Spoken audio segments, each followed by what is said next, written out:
नमस्कार बहिणींनो, प्रत्येक आशा सेविका ताईने अत्यंत काळजीपूर्वक हा व्हिडिओ बघायचा आहे, कारण की या व्हिडिओच्या माध्यमातून आपण तुम्हाला अतिशय महत्त्वाची माहिती देणार आहोत, जी कशाच्या संदर्भामध्ये असणार आहे बघा बहिणींनो. पेन्शनच्या संदर्भामध्ये ही माहिती असणार आहे आणि त्यासोबतच ग्रॅज्युटीच्या संदर्भामध्ये, कारण की हे दोन्ही निर्णय आशा सेविकांसाठी अत्यंत महत्त्वाचे आहेत. त्यामुळं सरकार नेमका काय निर्णय घेऊ शकते या संदर्भामध्ये मागच्या काळामध्ये जी काही आंदोलनं झालेली आहेत त्या आंदोलनाच्या दृष्टिकोनातून या ठिकाणी सरकार कुठला प्रस्ताव तयार करत आहे आणि तो प्रस्ताव केंद्र सरकार कशा पद्धतीने मंजूर करू शकते, राज्य सरकारची भूमिका या संदर्भामध्ये नेमकी काय आहे आणि यावरती कुठला निर्णय होऊ शकतो या संदर्भामध्ये आपण या व्हिडिओच्या माध्यमातून अतिशय सखोल अशी महत्त्वाची माहिती बघणार आहोत. बघा बहिणींनो, जर आपण कामं बघितली कुणाची आशा सेविकाताईंची तर प्रचंड आहेत. म्हणजे कामं आहेत एवढी की तुम्ही विचारूच नका, बरोबर आहे की नाही. काम परंतु कामाप्रमाणे त्या ठिकाणी मिळत नाही दाम, अशा म्हणण्याची वेळ त्या ठिकाणी आशा सेविकाताईंवरती आलेली आहे. कारण की सर्वेक्षणाचे कामं करावे लागतात. बघा तुम्ही कुठलेही सर्वेक्षण आलं की आशा सेविकाताईंना त्या ठिकाणी अतिशय म्हणजे दिलंच जातं. त्यांना वाटते की 100% आशा सेविकाताई हे काम करणार म्हणजे करणारच. त्यांचा विश्वासच असते आशा सेविकाताईंवर. त्यांना माहिती आहे की हे नाही काही म्हणत नाहीत कामाला. सगळ्याच्या सगळ्या प्रकारच्या नोंदी त्या ठिकाणी ठेवाव्या लागतात. जन्माची नोंद, मृत्यूची नोंद, लेकरू मोठं झालं त्याची नोंद, लेकराची हाईट नाही वाढली त्याची नोंद, ह्याची नोंद, त्याची नोंद, एवढ्या नोंदी ठेवाव्या लागतात की आशा सेविकाताईंना जर आपण कुठेही विचारलं का काय काम सुरू आहे तर नोंदीचंच काम सुरू आहे असं ते सांगतात. आरोग्य मोहिमा असतील, केंद्र सरकारने बघा तुम्ही कुठलाही सर्वे करायचा असेल, आरोग्य मोहीम राबवायची असेल, लसीकरण करायचं असेल, कोविड व्हॅक्सिन द्यायची असेल, काहीही सांगा तुम्ही, कुठला टीबी असो, कुठला काही असो, ताप असू द्या, हिवताप असू द्या, खोकला, भुंबारा सगळं चाललं त्याच्यामध्ये. अगदी लहानात लहानपासून मोठ्यात मोठी बिमारी सगळ्यांच्या आरोग्य मोहिमा जर कोण काढत असेल तर ते आमच्या आशा सेविकाताईच काढतील. तर काम एवढं आहे, मग त्या तुलनेमध्ये जर आपण विचार केला मानधनाचा, हे मानधन खूपच कमी आहे. एवढं मानधन आहे त्याच्यामुळं सरळ मानही नाही मिळत आणि धन हाती तर हात राहतच नाही. मग अडचणीचंच काम आहे ना सगळ्याचं त्यांना. आणि म्हणून आमच्या सगळ्या ताईंची हे सातत्याने ही मागणीच असते, बरोबर आहे की काय. त्या ठिकाणी आशा सेविकाताईंना मोबदला जो आहे तो वेळ चांगला मिळायला पाहिजे, पूर्ण मिळायला पाहिजे, पूर्ण मिळायला पाहिजे. सध्याचा जो काही मोबदला आहे तो खूपच अपुरा आहे असं म्हणायला काही हरकत नाही. कारण की 10-15 हजार रुपयामध्ये काय होते हा विचार करण्यासारखाच प्रश्न आहे, बरोबर का नाही. काय होतं तुम्ही सांगा बरं 10 ते 15 हजार रुपयामध्ये. म्हणजे सध्याचा काळ असा आहे की महागाई एवढी प्रचंड वाढलेली आहे की या वाढलेल्या महागाईमध्ये जीवन जगायचं कसं आणि मरायचं कसं हाच प्रश्न आहे. म्हणजे मला तर कधी कधी असं वाटतं की जीवन जगणं कठीण आहे, मरणं सोपं आहे, बरोबर की नाही. ती नेहमी टेन्शनमध्ये असते आमची ताई, मान तर मिळतच नाही, बरोबर आहे की नाही. हाती धन तर राहतच नाही, असं मी आता जस्ट तुम्हाला सांगितलं. म्हणून त्या ठिकाणी आमच्या सगळ्या ताईंची ही मागणी आहे की कोणत्याही परिस्थितीमध्ये आशा ताईंना त्या ठिकाणी पेन्शन आणि ग्रॅज्युटी मिळाली पाहिजे. कारण की म्हातार वयामध्ये ज्यावेळेस हातपाय हलणार म्हणजे हातपायामधून पूर्ण ताकदच निघून जाईल, काम करण्याची इच्छा राहणार नाही, मग कुणासमोर हात पसरवायचे. म्हणून एक विनंती आहे आदित्यताई तटकरे यांना की त्या निर्णय घेऊ शकतात या संदर्भामधला.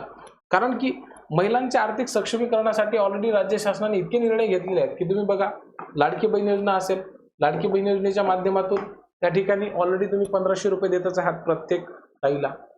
मग जर ह्या महिलांचं आपण सक्षमी करत आहोत तर आशा सेविका ताई सुद्धा लाडक्याच आहेत. प्रत्येक शासनाचं प्रत्येक काम हे अत्यंत शिताफीने ते करतात, अत्यंत मेहनतीने, अत्यंत जबाबदारीने, प्रामाणिकपणाने ते काम पार पाडतात. म्हणून त्यांना जर आर्थिक स्थैर्य जर आपल्याला द्यायचं असेल, त्यांना जर आपल्याला आत्मनिर्भर बनवायचं असेल तर त्यांच्या मानधनामध्ये कुठेतरी वाढ झाली पाहिजे असं सर्वांचं मत आहे. म्हणजे एक महत्त्वाचा प्रश्न आहे त्या ठिकाणी, काय झालं पाहिजे, मानधन वाढ झाली पाहिजे. आणि ज्या वेळेला उतार वय येईल तर त्या उतार वयामध्ये सगळ्यात महत्त्वाचं काय, पेन्शन पाहिजेच भाऊ. थोडीफार का होईना पेन्शन पाहिजे, नाहीतर मग खूप जास्त टेन्शन येते. तुम्ही बघा कुठलेही लोक घ्या तुम्ही, टेन्शनमध्ये दिसतात नेहमी. ज्यांना पेन्शन नाही ते काय करणार मग शेवटी उतार वयामध्ये, अडचणच आहे ना त्यांना. त्यामुळं त्या ठिकाणी हा निर्णय झाला पाहिजे. सध्याचा जर आपण काळ बघितला तर कोणतीच गोष्ट स्वस्त राहिलेली नाही आहे. हां, एकच गोष्ट स्वस्त आहे ते म्हणजे मरण. परंतु ताई तुम्ही बघा ना, महागाई सध्या किती आहे, काहीही घ्यायला जाय तुम्ही, खूपच महागाई झालेली आहे. दुसरा महत्त्वाचं काय, मुलांचं शिक्षण सुद्धा खूप महाग झालेलं आहे. आपल्या अनेक अशा सेविका ताई आहेत, तुम्हाला मला सांगावंसं वाटतं की ज्या विधवा आहेत, बरोबर आहे की नाही, ज्यांच्यावरती संपूर्ण कुटुंबाची जबाबदारी आहे, संपूर्णच्या संपूर्ण घराची जबाबदारी त्यांच्यावरती आहे. मग त्यांना असा प्रश्न पडतो ना की आपलं कुटुंब चालवायचं कसं, प्रपंच चालवायचा कसा काय, हा प्रश्न त्यांना पडतो. आणि म्हणून कुठेतरी हा निर्णय होणं फार गरजेचं आहे. संपूर्ण घराची जबाबदारी आहे, मुलाबाळांचं शिक्षण आहे, मुलीचं लग्न असेल, घरामध्ये पाहुणे येतात, एखाद्या वेळेस आजारी कुणी पडतं, मग काय करायचं. मग जे सध्या तुम्ही 15,000 रुपये देताय त्याच्यामध्ये जर सध्या घर भागत नसेल, तर मग ज्या वेळेला आमच्या सेविका ताई काय होतील, रिटायर होतील, तर रिटायर झाल्याच्या नंतर मग काय करायचं, निवृत्त झाल्याच्या नंतर काय करायचं, हे पैसे त्यांच्याकडे राहणार नाहीत ना. आणि म्हणून त्या ठिकाणी सगळे आपल्या बहिणींचं एकच मत आहे, काय, त्या ठिकाणी हा निर्णय झाला पाहिजे. आणि हा निर्णय झाल्याच्या नंतर मग आपल्याला कुठेतरी पेन्शन आणि ग्रॅज्युटी मिळाली तरच त्या ठिकाणी फायदा होऊ शकतो. आणि म्हणून आपण आदिती ताईंना ही अत्यंत मनोभावी मागणी करत आहोत. काय, कारण की ताई अत्यंत संवेदनशील आहेत. त्यांनी आतापर्यंत तुम्ही ताई जेही निर्णय घेतलेले आहेत ते महिलांच्या खूपच हिताचे आहेत. महाराष्ट्रामध्ये जर सर्वाधिक निधी कोणत्या खात्याला प्राप्त होत असेल तर ताई आपल्या खात्याला प्राप्त होतो, बरोबर की नाही.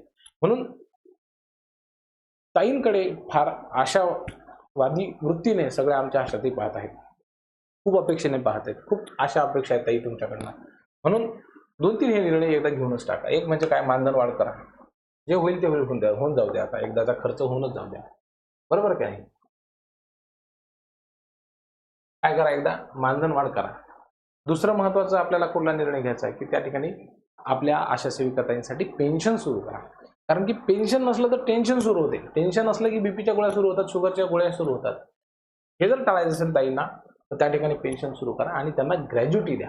कारण की ग्रॅज्युटी जर मिळाली नाही तर मग त्यांची अडचण होऊ शकते. संपूर्ण आयुष्यभर कोणाच्या समोर हात पसरवायचे, हा सर्वात मोठा प्रश्न त्या ठिकाणी आमच्या आशा सेविकाताईंच्या समोर यक्ष प्रश्न आहे. या प्रश्नाचं उत्तर ताई तुम्ही शोधा. आणि कुठेतरी आमच्या ज्या ताई आहेत, बरोबर आहे की नाही, तुम्हाला मान भेटला पाहिजे, सन्मान भेटला पाहिजे, सन्मानाचं जीवन त्या ठिकाणी आलं पाहिजे. यासाठी पेन्शनचा जो प्रश्न आहे तो एकदा द्या. कारण की सध्या जे काही मानधन मिळत आहे ते प्रचंड कमी आहे. याला मान पण नाही म्हणता येणार, धन पण नाही मिळत आहे. तसं काम करायचं. म्हणून आशा सेविकाताईंना पेन्शन आणि ग्रॅज्युटी मिळाली पाहिजे. सरकारने या संदर्भामध्ये निर्णय घेतलाच पाहिजे अशी आपली मागणी आहे. बहिणींनो, तुमचं नेमकं काय मत आहे या संदर्भामध्ये, तुम्ही सांगा तुमच्या काय अडचणी आहेत. आम्ही जे म्हणतोय ते बरोबर आहे का चुकीचं आहे तुम्ही सांगा. म्हणून एकदा शासनाने काय बनवला पाहिजे, तशा पद्धतीचा GR बनवायला पाहिजे, प्रस्ताव बनवायला पाहिजे आणि तो केंद्र शासनाला पाठवायला पाहिजे. केंद्र शासन राज्य शासन दोघांनी मिळून हा निर्णय घ्यायला पाहिजे. हा निर्णय जर झाला तर हजारो ज्या आशा सेविका ताई आहेत त्यांच्यावरचं तर टेन्शनच कमी होईल ना. आणि मग ते अधिक चांगल्या पद्धतीने काम करू शकतील. तुमचं अमूल्य प्रतिक्रिया ताई आमच्यासाठी खूप महत्त्वाची आहे. तुम्ही कमेंट बॉक्सच्या माध्यमातून लिहू शकता. खूप खूप धन्यवाद.